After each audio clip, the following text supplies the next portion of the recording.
Hey, come see us do stand-up comedy in Tempe, Arizona, Columbus, Ohio, Dayton, Cincinnati, Lexington, Burbank, and Honolulu. Go to jimmydore.com for a link for tickets. Hey, who's this? This is JD Vance. Oh, hello, Senator Vance. How are you? I'm good.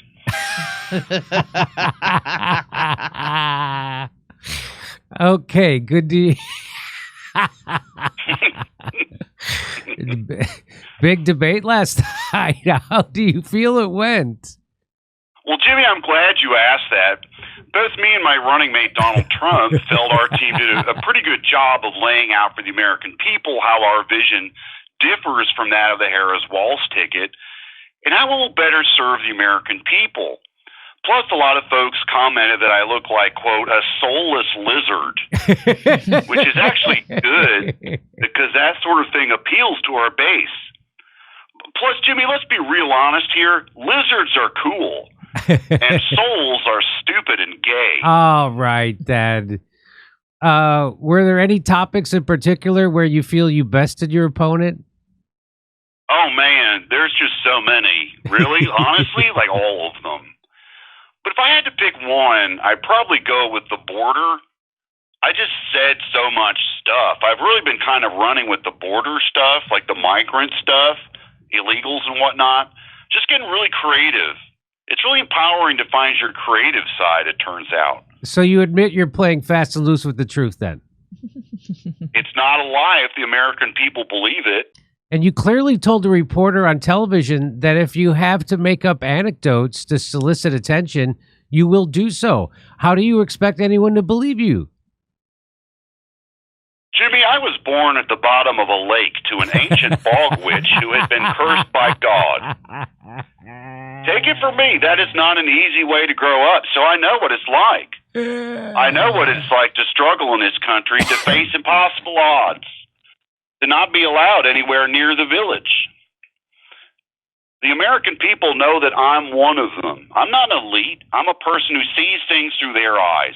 So when I lie to them, they believe me, and that makes it true. Okay, well, thanks for being honest about that. How do you know? Maybe I was lying there. Okay, good point. Is there anything you wish you would have been done different about the debate? Well, Jimmy, like I said, I think it's clear that we won. But to your question, I think the debate had a really civil tone.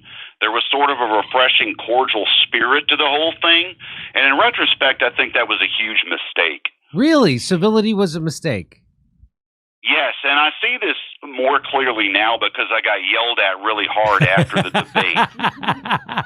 Like, this guy was seriously loud. But yeah, everybody is used to seeing Donald Trump in debates since 2016, and without Trump, it just seemed boring. Yeah, it kind of did. He chose me because I'm cool as a cucumber, kind of a counterbalance to his sort of over-the-top rhetoric, and then I get yelled at for not being more like him. I kind of don't get it, but they're right. They're right. So what should you have done? I was too nice. I should have refused to shake his hand or look at him. I should have called him a butthead or something similar, like that level of insult/swear word. I should have said he was lying when he said he loved this country. Things of that nature. What would the American people have gotten out of a debate like that? That's not what this is about. That's not at all what this is about. This is about us winning. I see. And obviously, I'll do whatever I have to, whatever I'm told to win. Obviously, I've completely sold out whatever I used to be to access political power. I don't have anything left of a soul to lose. You'll do anything? Yeah, I'll go over the top. I'll say the N-word. Okay. I'll say it. You know people want to hear it. If they heard it from a politician, they'd go bananas. If I said the N-word, we would win. Everyone knows it. I'm afraid you might be right. Like last night, I didn't directly challenge climate change. I just made sort of a throwaway jab at their weird science, which was a carefully chosen phrase. Uh-huh. First of all, they call us weird all the time. So this was an opportunity to call them weird. How dare you call me weird? They're the weird ones. You believe that adding more of the gases that trap heat into the atmosphere will end up trapping more heat? You're the weird ones.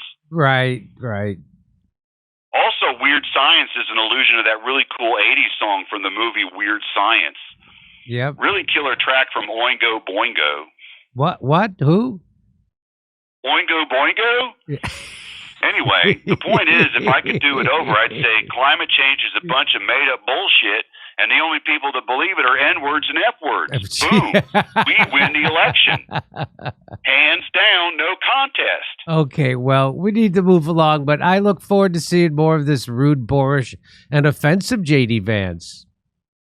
Oh, yeah? Fuck you. Fuck you, dude.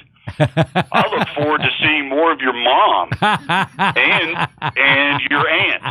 All of your female relatives, actually. I visit them frequently. And we converse about current events and whatnot. Okay, I'm not good at this, but I will be. Nothing has ever stopped me from stooping even lower. You haven't heard the last of me. I believe having a substantial percentage of my financial future secured with gold and silver. You know that's true about me. That's why I decided to partner with our sponsor, Colonial Metals Group. They helped me set up a safe and secure self-directed IRA where I have access to my assets no matter what the stock market or, for that matter, what the government's doing. Let the team of experts at Colonial Metals Group help you protect your family's future. We've put together a special offer for our audience. Click on the link in the description below or call 888-910-1419 and you'll receive a safe and up to $10,000 in free silver. Get out of here. Call 888-910-1419. Hey, come see us do stand-up comedy in Tempe, Arizona, Columbus, Ohio, Dayton, Cincinnati, Lexington, Burbank, and Honolulu. Go to jimmydore.com for a link for tickets.